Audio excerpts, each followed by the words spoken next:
Hello, everybody, and welcome to a bonus episode of Butterscotch Rewatch. Today we got a Cuckoo Girl and a Skunk Ape for you. Hit the music.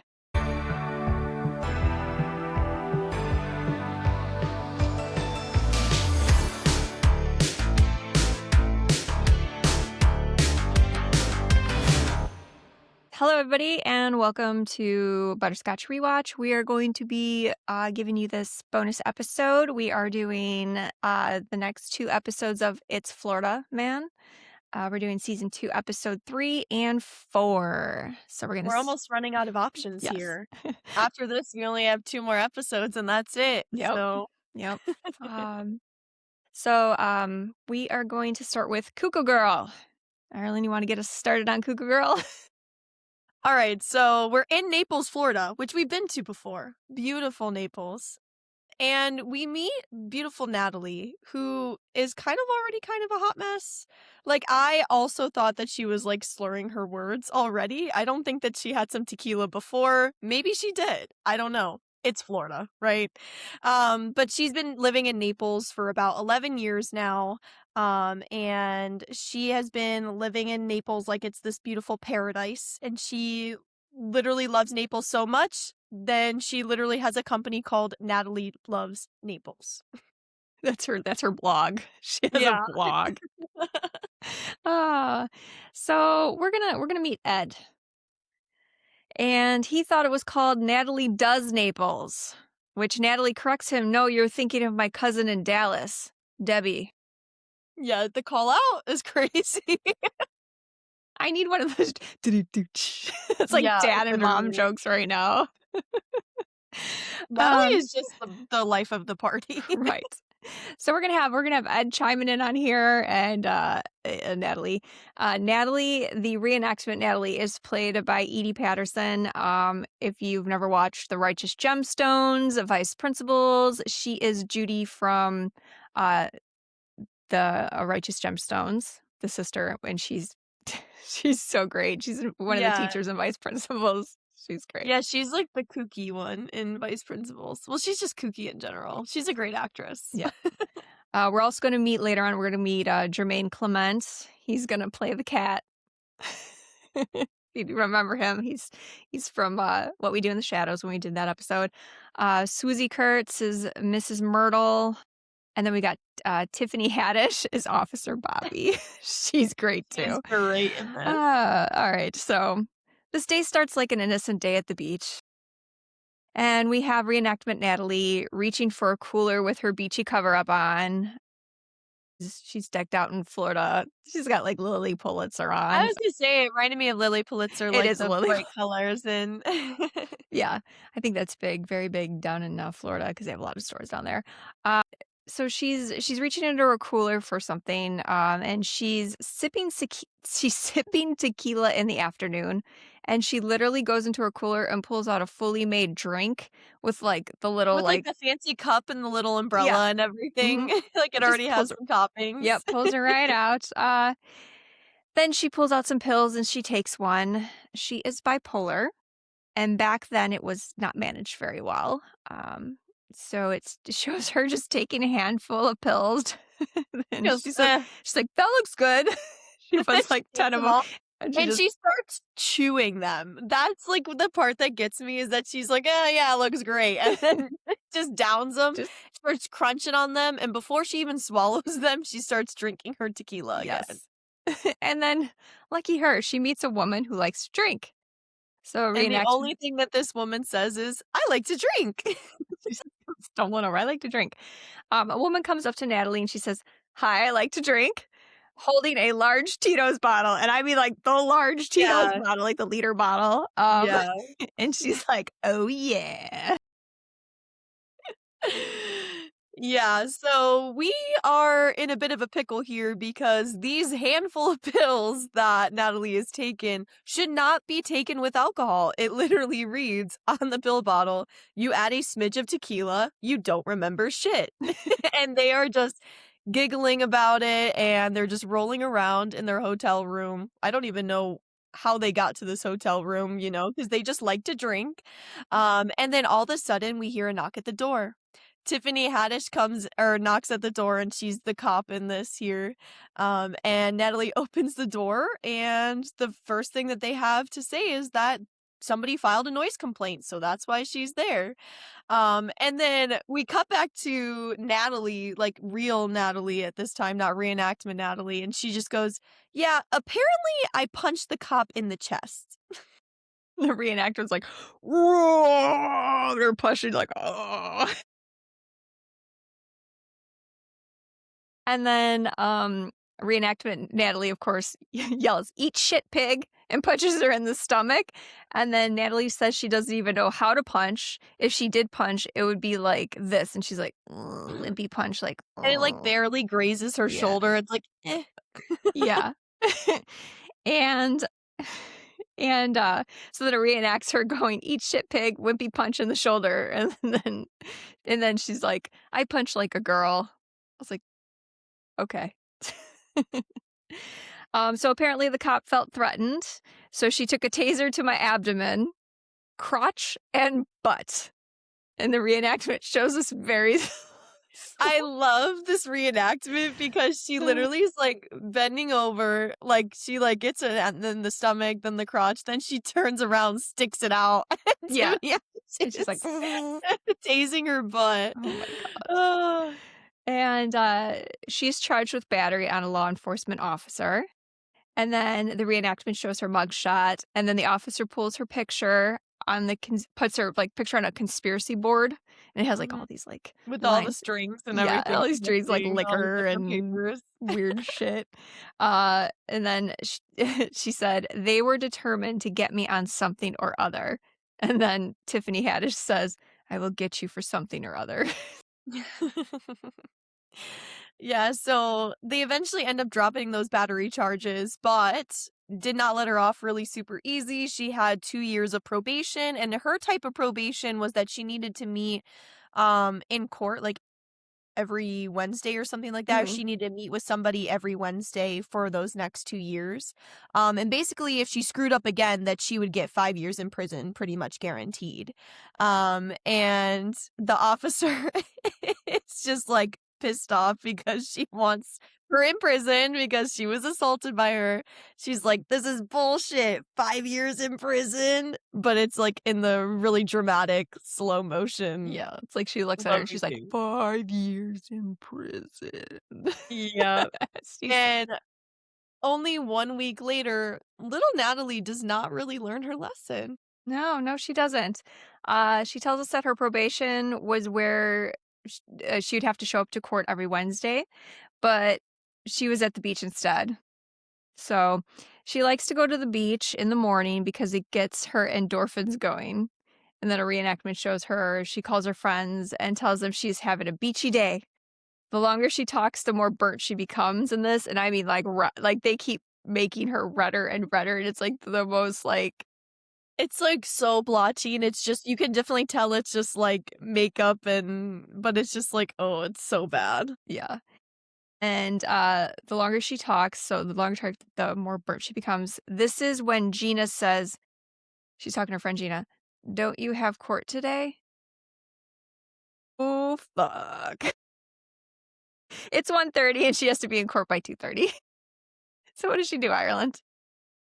So, she just starts running, like and I'm saying this girl is running in, like, her Tory Burch sandals and everything, just, like, down like, on the beach. It Just a shows, like, bathing the suit, zoom no out. cover up. Just a Yeah, bathing suit, yeah. just straight up Lily Pulitzer bathing suit, her little Tory Burch sandals. She's running straight on the beach, and then it shows her after a while running on the road, and she's got these big, like, Marge Simpson pearls on as well, like, with her Yes. swimsuit, and all of a sudden, she does make it to the courtroom on time, and she busts in there and goes like, "Oh, I'm here. I made it, Your Honor. I'm here." And then we see just, like, everybody sitting in the courtroom, like, the officer sitting there like, "Girl, what are you wearing?" The judge first of all, the judge is Louis from The Pit, and I saw that immediately, and I was like, "Oh my god, I miss Louis." Um, but the judge is even like, "Girl, what are you wearing in my courtroom?" So back to Ed. Ed tells us that she's wearing a very expensive bathing suit. So I mean, Lily Pulitzer for it's sure. like a $275 bathing suit. I mean, that is expensive, but, like, for Naples, I feel like that's not very expensive. Um, and then Natalie goes, "It's very expensive." And The then he's officer's like, Jeff's "What like, are we doing?" like, "It's okay to come to court as long as you have an expensive bathing suit." Huh. So Natalie tells us this thing comes with a bombshell bra from Victoria's Secret, so it's not Lily Pulitzer. So he was probably looking at the size of my breasts because they were inflated, like, 4 times. 4 And times. then you just see, what's her name, like, in the reenactment, she's, like, pushing her boobs together, and Yeah. she's like, "Oh, And yeah." then you hear, like, boing, yoing, yoing, yoing Yeah. in the background. It's, like, so funny. Oh my god. And, yeah, so she's just like Arlen's showing her boobs around. Ed tells us that Natalie thought it was okay because it was expensive, but the judge did not think it was okay. Yeah, so they don't really discuss anything else really in this courtroom. All they go is, "Okay, girl, you are on a new medication, girl." And they just hand her this medication. It's called Haldol. And literally this lady just like comes into the courtroom, like throws it at her like they're throwing free t-shirts at a basketball Mhm. game. Yep. And then Natalie just catches it and is like, "All right." The judge is like, "Okay, girl, you're free to go." And then the officer is objecting everything that she can. She is pissed off that she's just getting let off that easy. Yep. Natalie tells us he leaves her out in the wild to go free. So, Sure. yeah. So, Do she she hops in her car and takes a handful of pills. She has a bad reaction to the pills, and she said the officer was there, and I was feeling crazy, and then she has crazy eyes. And the officer says, "I'll be watching you, lady." So she's definitely out to get her. Yeah. Shocker. Shocker, she hops in a car. She has a bad reaction to the pills. It made her confused, delusional, and Looney Tunes. She looks at the officer who looks like a cartoon.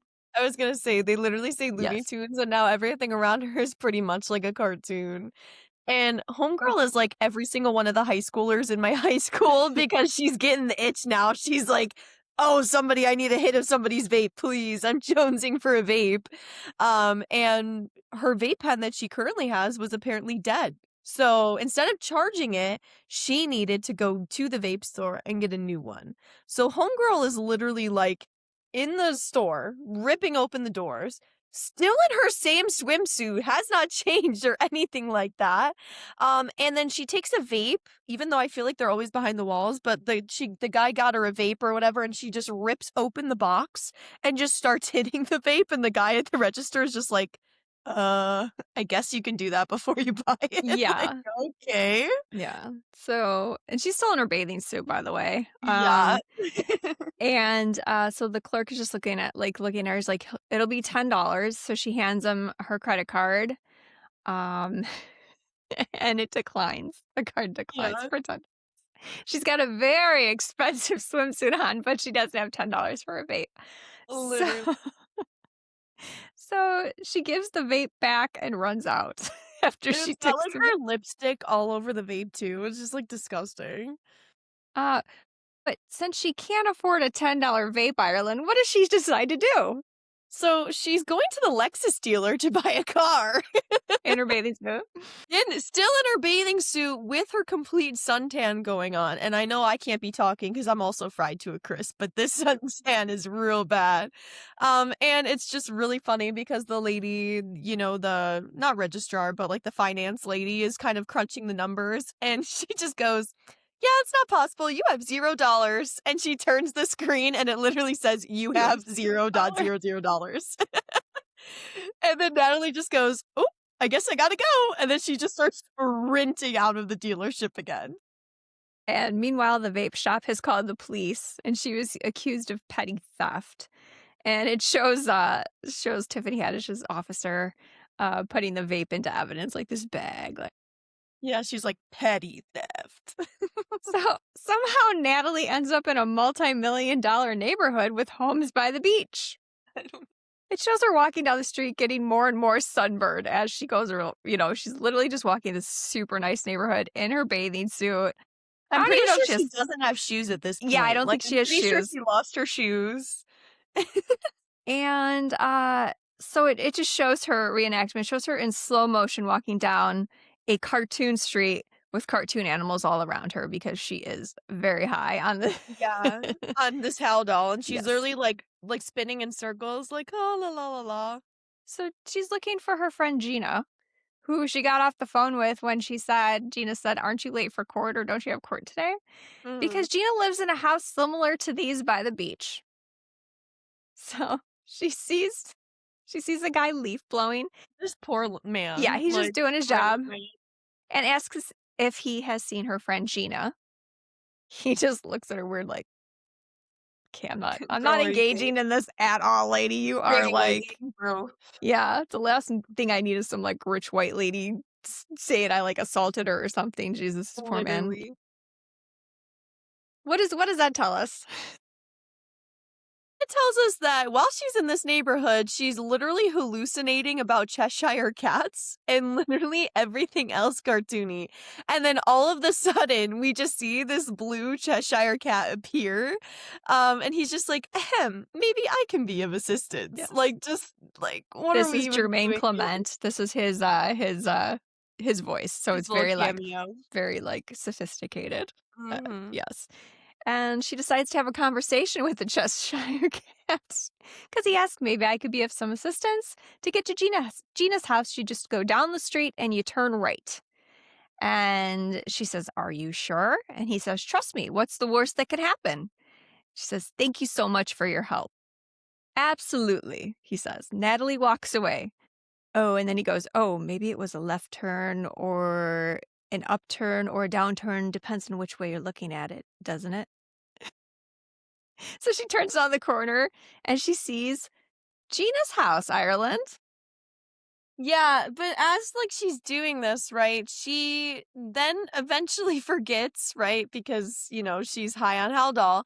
We forget that Gina's actually been dead for quite some time, and Natalie forgot that. So she's just wandering around trying to find Gina's house, but Gina girl is dead.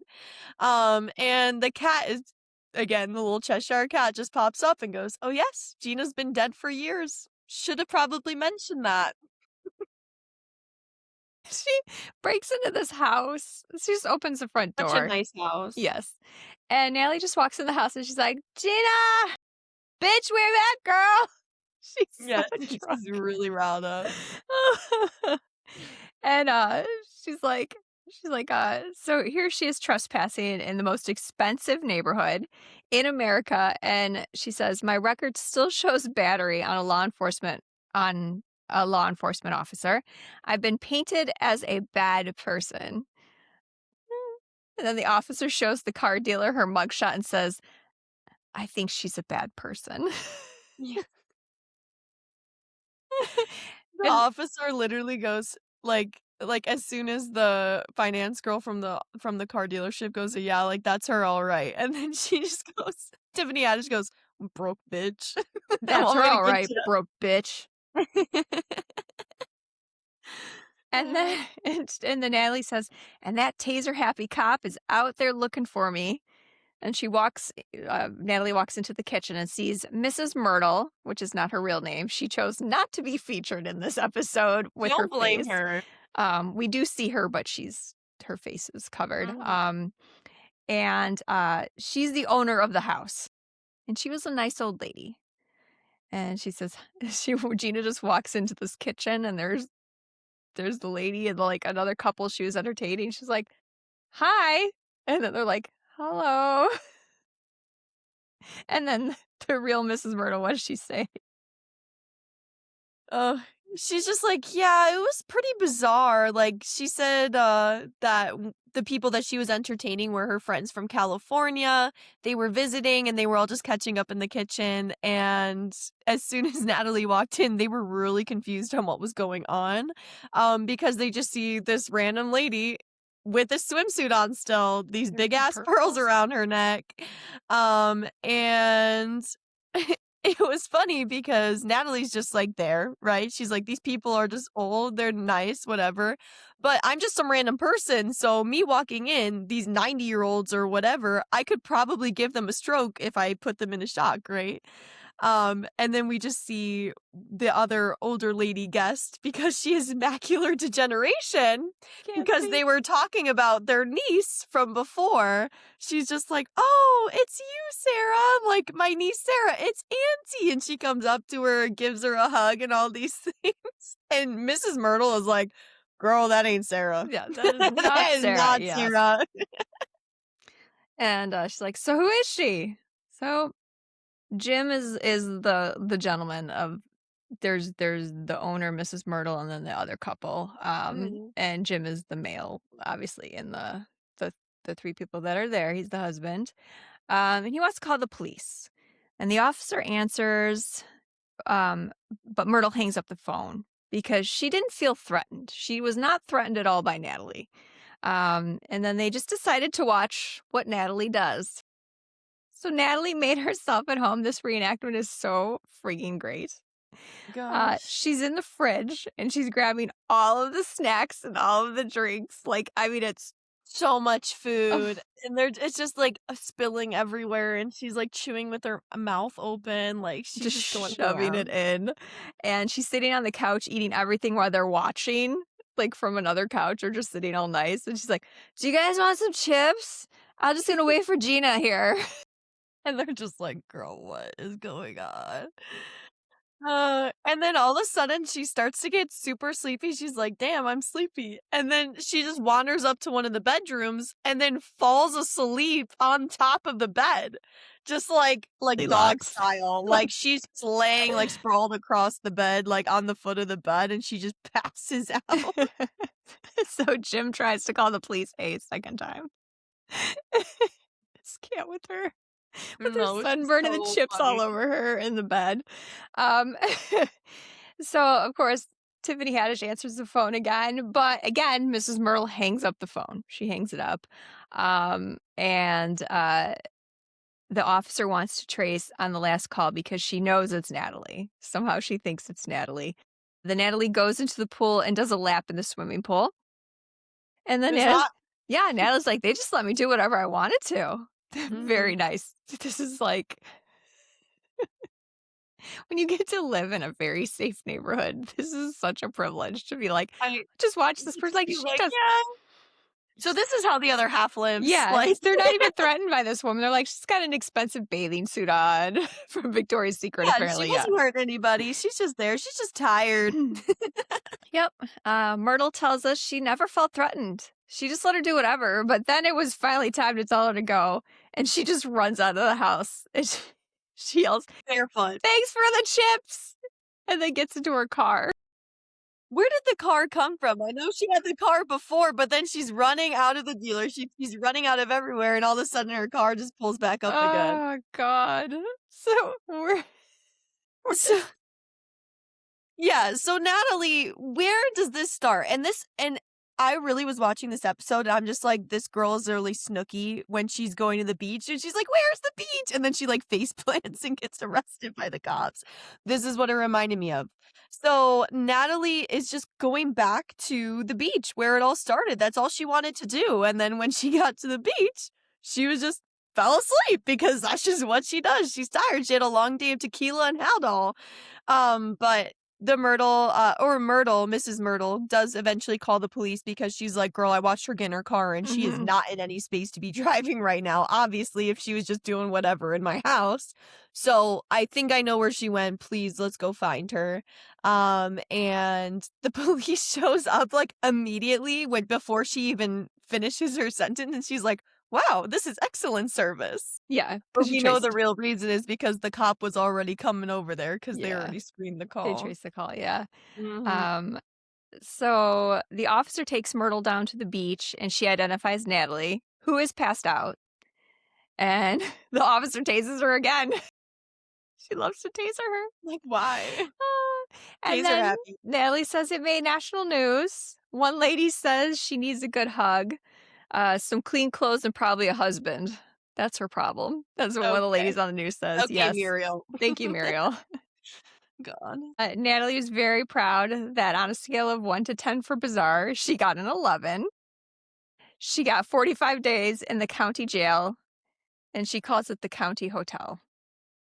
Since she has all this time, she decides to write a book. Mhm. She wrote a couple of chapters. And who's got some words about this? So, Ed is the one that kind of helps her write the book, like, his name is also on the book as well. But Ed is super happy to help her write this book, and whose name is first? His name is first on the freaking book, and then it's her name at the bottom. Of course, his is right at the top, and it's called Cuckoo Girl, Mhm. hence the name of this episode. Yes. And Natalie really wanted to write this book to help others that are dealing with bipolar and balancing all these things because it takes so long. And also, there's really not a lot of awareness. Mm-mm. Like, even in the beginning of the episode, Ed was like, yeah, I had never even heard of bipolar really or seen it in real time. In, until I met Natalie 10 years ago. So, Ed says he has, like you said, he said he never heard of bipolar disorder until he met Natalie 10 years ago. There are a lot of cuckoo girls out there, unfortunately. that's such a man answer. Thanks, Ed. That's exactly what a mentally ill person should be called, cuckoo Yeah. girl. Yeah. Yeah. Thanks, Ed. Thanks for your opinion nobody wanted. And Right. then Did anybody ask? Don't remember. Don't remember asking. and Natalie says, and maybe by sharing my story, they won't feel so like quite alone. Mhm. So, she wanted to do this to help people, maybe going through the same thing. And Natalie tells us that with a mental illness, everyone is so dark about it. I'm just going to run with the punches because I like to laugh. I think laughter is the best medicine out there. So I do agree. And they show a reenactment. She's reading the book to Mrs. Myrtle, her two friends, and a woman she met at the beach who still has the large bottle of Tito's, by the way, Got um, that handle to as this. well as the officer. And she says, as all the officers there, and they're like clapping, like, yes, yes, good for you. Well done, Yeah, well bravo. done. She says, I'm living the state motto: come here on vacation and stay on probation. I think That is a that's a really great motto. good that's a great motto, especially coming from Natalie. We get a we we get a credit scene, Ireland. So we get another scene with Ed about again something that nobody asked for. So he's telling us that he's working on another book because that first book was just such a great seller, with his name at the top, even though it's about women with mental disorders and he is the author as a man, whatever. But but he's working on this book and the book title is Endowed. And now what possibly could that be hello? And what possibly could that be about? Exactly what you're freaking thinking. So he is talking about, he's going off on a rant about Charlie Sheen, who is just famously well endowed and like thinking that, it would be good for him to get into pornographic movies and that the director and producer are wanting to film a pornographic film about just the perfect manhood. And it's just like, what are we even doing here at the end of this episode? This has nothing to do with anything, but you damn well know that Danny McBride is just like watching this guy and he's just like, you He's know pure what? gold. Pure Just gold. keep letting him do this. Like this is like so not real, but unfortunately it is. Yes. Now, why Charlie Sheen might be up for a pornographic movie. He also mentions poor John Hamm, like, obviously, I mean, Yeah. I guess if you're being mentioned for that, I guess that's a good thing. But, he's like John Hamm, he's got a reputation for that, and different people who might have a perfect penis. That's who he's looking for. Call him. I think he's looking for himself. Like I don't think he's looking for the book He's definitely looking opportunity. for Like I himself. think that he's interested. And there is no shame in that. John No. Hamm, good looking man. That's fine. Very good looking man, yes. And he says, hey, if Charlie Sheen is watching, call me. And then And he says his full number on the episode. yes. They bleep it out, but he just goes for it. How does he know that they would actually bleep it out? They don't. He literally just says it all. Oh, Ed. Mm, no. We didn't need you there. I am It's okay. I am absolutely in love with Mrs. Myrtle because I just think that an older woman with 2 other older, like, they can't fight back, they're older, Yeah. that she just is like, "Let's watch and see what happens." It's like an Yeah. Andy Cohen, watch and see what Shout out Yeah, to you, we Mrs. watched Myrtle, it you happen are a live. bad We were watching it happen live. she's a badass. You're just Oh, great, Mrs. Myrtle. Shout out to yeah, you. And she only felt the need to call the police when she for thought her other well-being. people would be in danger because she was Yes. in the car. Or herself, really, Yes. because she was worried about her, Yeah. but But yes. my So goodness. there you have it. That is Cuckoo Girl from It's Florida. All right, now we're on to episode 4 of It's Florida Man. And this one is called Bigfoot. And we see a couple of interesting characters in this one. And we start in this swanky little town, and it's a nice, good impression of a nice town, because we see this beautiful dead armadillo on the side of the road with like flies flying around it. And part of this boat in this abandoned parking lot, and it says like "for sale" on the side of it. It's just in black spray paint, and this like nice sign attached to it that says "Future site of Get Clean Rehab Facility." Now, I would like to mention that the for sale sign is spelled FURSAIL. Saile. For sale. Sale. SAIL. Mhm. But this town is lovely Sarasota, Florida. And yeah, let's get into it. Yeah. No, I love Sarasota. We've been to Sarasota, We Florida. have. We've been to a lot of these because we vacation there sometimes. But I do remember going to Sarasota. I mean, we went to like that's the museum we went to, I think. Yeah. Manatee Museum, right? Wasn't that Yeah, the Sarasota? South Florida Museum, I think it Yeah. was called. That was really cool. I don't Mhm. remember seeing armadillos, but I do like how they Yeah. I didn't even know armadillos were in Florida, I'm not gonna lie to you, but it makes sense in I the mean, South. every town, there's a nice town. There's always, another maybe not as nice town. So, Yeah. yeah, so that's everywhere. But yeah, I do appreciate the for sale. FURSAIL. Yeah. So we're gonna meet Travis. Now, Travis looks like a cool guy. He does. Good. I like his attitude Good and energy, good like, super energy, nice. like someone I would hang out with. Like I would be like, Travis, let's go do some crazy shit. You're the one I'm For sure. calling. Yeah, like And he's always down. yes. Like, he's like, "When and where?" Yes, yes. I feel like Travis, yeah. So he's just a blue collar guy. And he does what he can do to get by, just like a lot of people. He moved to Sarasota in 2017 because the place genetically calls to him. He says, "'Cause I'm Sicilian." Yeah. By looking at him, though, like, he definitely looks like he could be from Florida. Yes, for sure. Just the Sicilian. Like But, like, just why would you say that? Like, that has nothing to do Sarasota, with Florida is anything. like where like people from that are Sicilian are like, "Oh, we gotta make it to Sarasota, Florida, because that's like our second home." Oh my Literally. gosh. Okay. So it's he says it's hard to meet people here because most of the population is 60 plus. Travis is maybe late 20s, I would say. Right? Yeah, for Yeah, sure. mid to late 20s. And he's right. Yeah. Yeah. So they show like the bar and it's literally like old people and because he says the only place to really meet people are the bars. And you see a lot of the same people. And it shows an older man with no teeth next to him. And he's like, "Hey." And then he just falls over. Cheers. Yeah. He falls over and he dies. He just dies. He just dies. And then this is reenacted, obviously. Travis just walks over him and leaves after paying the Yeah. bill. And he's on his way to a sober bar called the Manatee, Yeah. Mannatea. And he walks in, and it's one of these places that have, like, the beads hanging from the door, and he's, like, entering in, and he's like, "Okay, it's giving me, like, kind of a dive bar vibe, but also, like, it's not just old people missing all their Mhm. teeth, and you don't have to get drunk all day to just sit here." So, kinda liking this vibe. Mhm. And this is when Travis's eyes start to light up because we meet Roman, who is just this beautiful bartender. And the way that Travis describes him is that he has a rockabilly sort of vibe.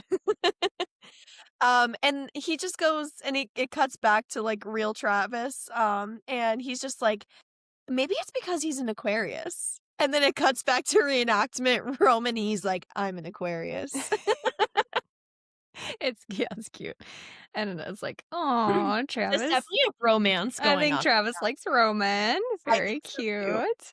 Roman offers him kombucha. I don't even I don't even know if I said that right. Yeah, he said kombucha. Kombucha. He knew that from then on, they were definitely gonna be friends. They're finishing each other's sentences, literally like, like, he's like, "How are you?" "Oh my god, he finished my sentence. Oh my god, I was totally gonna say that." It's just like, We just become best friends. Yup. yes, Like, yep, that's what it reminded yep. me of. So much room for activities. And, so then they bond over their favorite incense because they're like, "Okay, your favorite incense, 1, 2, 3," and they both say the same thing. Their favorite moon phase, what's your go-to chakra?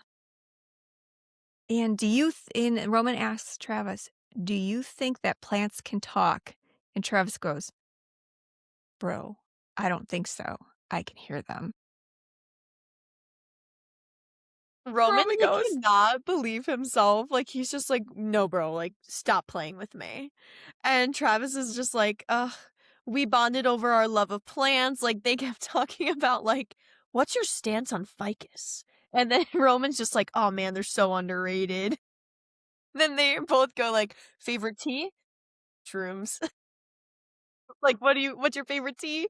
Do you like yes. mushrooms? All of these things. Oh, And then when they asked, like, when Roman asked Travis, "Do you like mushrooms?" Travis, like, pulls up his shirt and goes, and then it shows him a tattoo of a tattoo. mushroom, and then Roman has, like, the same tattoo of a mushroom, but on his inner thigh. Like, Yeah. this is just, like, life, like a match Yes. in heaven.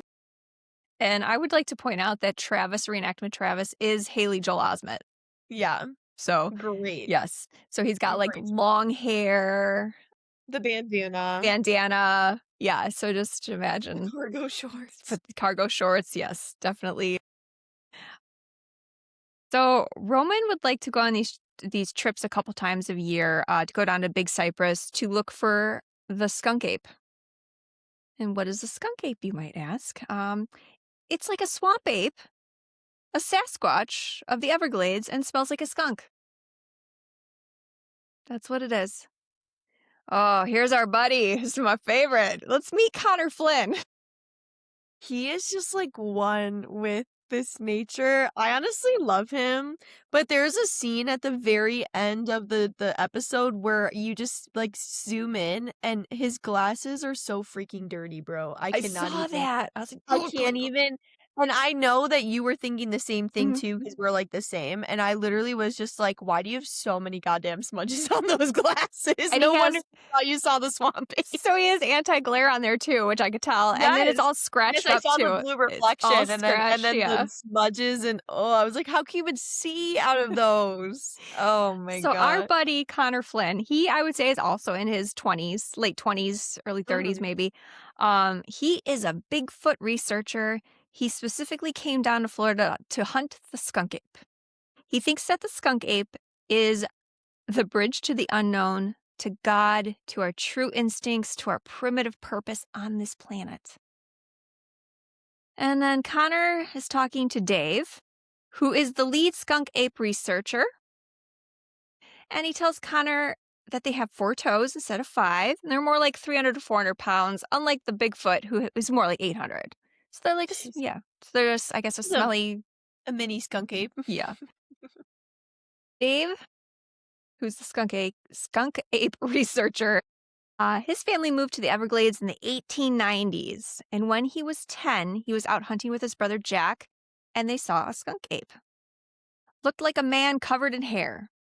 He was asked why he didn't shoot it because he did have a gun and they were hunting. He said that they were taught if you shoot it, you eat it, and they weren't going to eat it. So that's the only reason they didn't shoot it. Yeah, that was the most Florida thing I ever heard. Yes, If you for shoot it, sure. you gotta eat it, so Hmm. I wasn't eating no skunk ape. Yeah. So Dave and Connor are watching a video of the skunk ape, which is very grainy and shaky footage, and it looks exactly like it looks like Bigfoot in a field instead of that one you've always seen with Bigfoot in the forest where he's just like walking, they pause it and he's like this. Yeah. It's literally that same thing, but just in a field. Yeah. There's no With, like, the zoom tall in. grass and Yeah, stuff. Yeah. there's no zoom in there. You can't It's make just anything like out like a like blob. a blob of Yeah, yeah, it's like a dark blob just kind of running around. yeah, literally. So, um, but Travis, we cut back to Travis. So Travis is all in for this trip with Roman. I think he wants to go because of Roman. Yeah, Um, duh. and he's here to see what Florida offers. And then in the meantime, Dave tells us that people go missing in the Everglades all the time. And he's assuming it's a skunk ape.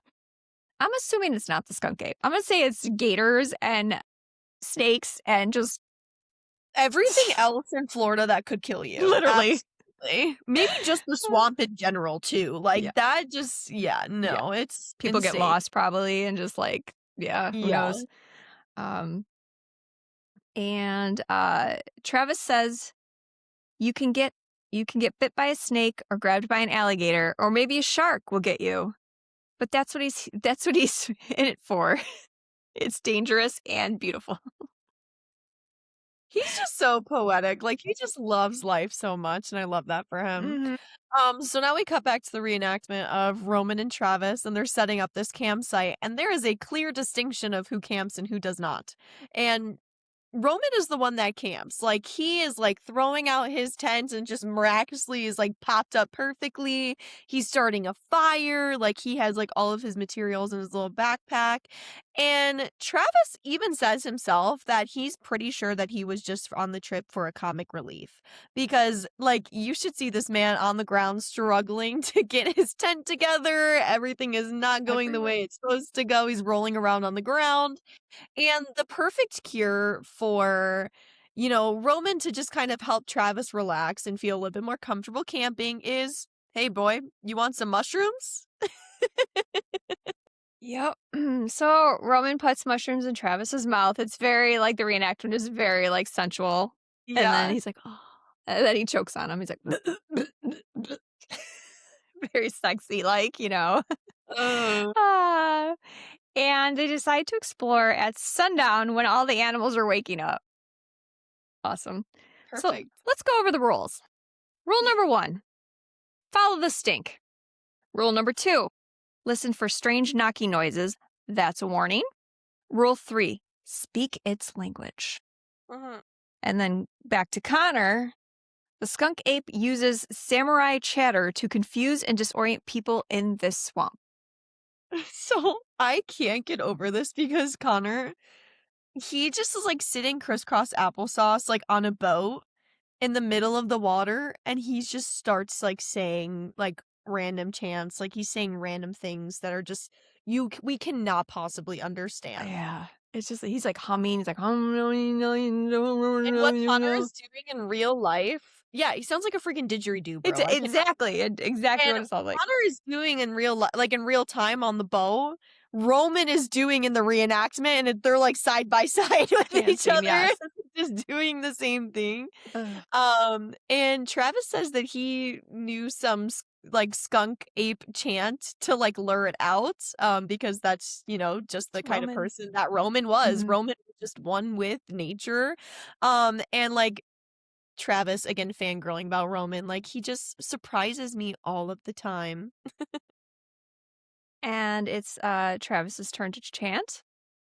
It shows the 2 actors and Connor chanting now. Yeah, they're all just Yeah, they're doing like, it. oh, no, Nobody's saying anything else. no. Nothing. Not a single brain cell left. Right. So Connor says some people say it's like the voice of God hitting you. It's a Mhm. deep, deep tone that just takes you over. But it might also be the way they communicate. I'm going to do some hums and see if we can lure something in. So he hums and grunts. So do the actors in the reenactments. He's like,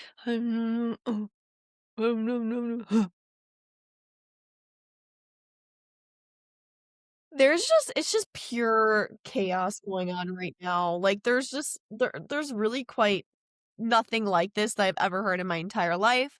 And they all stop chanting at once. And they wake up the skunk ape, who then also starts chanting that dialect that he obviously understood, all three of them doing. Yes. Um, Connor and Roman, the reenactment Roman, repeats this. The frequencies are just pure chaos. They all stop chanting and wake the skunk, who, like Iron said, also starts chanting. If you piss off a skunk ape, they will kill you. And it shows a skunk ape killing someone. Like Yeah, the like ripping reenactment of out just like, there's like, intestines and stuff. yeah, he's like, "Bah." Yeah, I don't quite know what's going on here. Ah, and Travis and Roman walked so far and found nothing. So Travis tells Roman if he dies to drag him somewhere soft and tell them I fought bravely. And Roman says, tell them yourself. Yeah, he holds out his hand, "Tell him yourself, man." And then he's just like, "Oh, has a new will to live." And he Ah. grabs his hand and they keep walking through the woods. But now they're starting to hear noises in the woods. And Travis then sees this clump of hair that's just attached to a branch. And again, what are we going to do first? Roll one. Smell test, right? You got to smell everything. So he goes up to it and smells it. And he's like, smells like rotten eggs and garbage. He He's like, must be near. So they hear a knocking. Both of the Travises say there has to be a logical explanation for this. Then he hears a low hum and a grunt. Now Travis is freaked out, and the mushrooms are kicking in fast. Everything zooms out, and he is tripping. And then they play this like crazy video. It's just like all this weird, just, I can't even explain it. Just weird. Yeah, what you would imagine mushrooms would be like if, like, I don't even know. There's just a lot going on.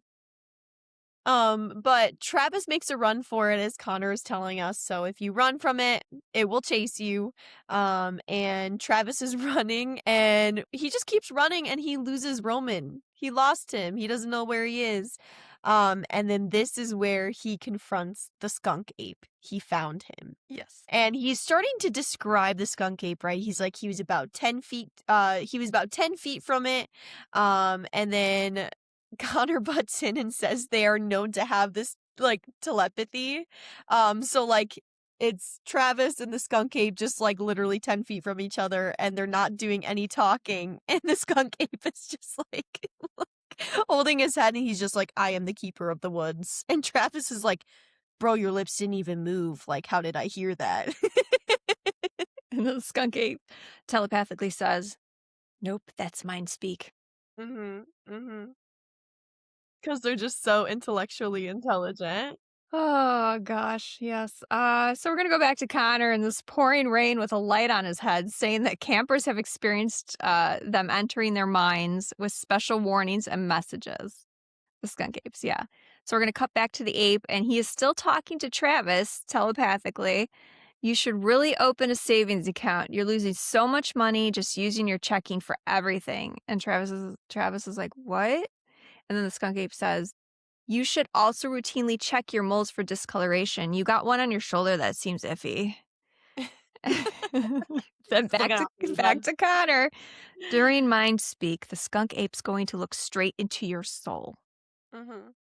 And then Travis laughs after the skunk ape tells him about the mole or whatever.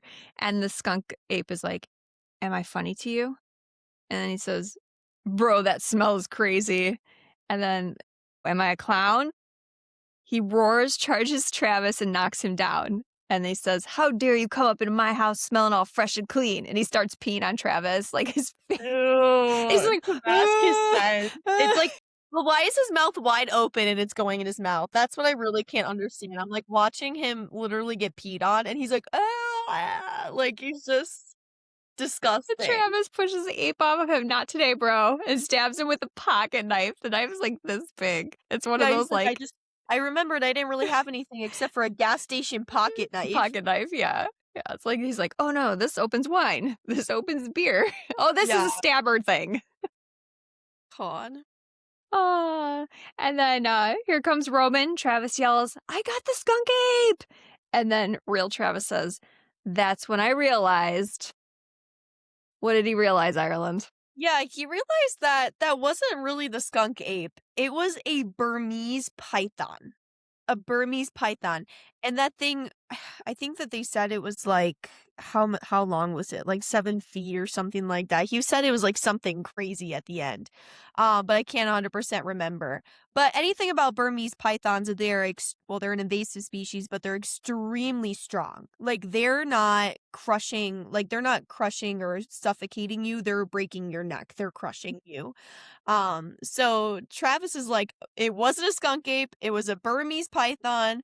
And in my brain, I'm thinking, this is not good. And then this man was so high that he was like hallucinating this whole thing the whole time. That's why he thought that it was the skunk ape.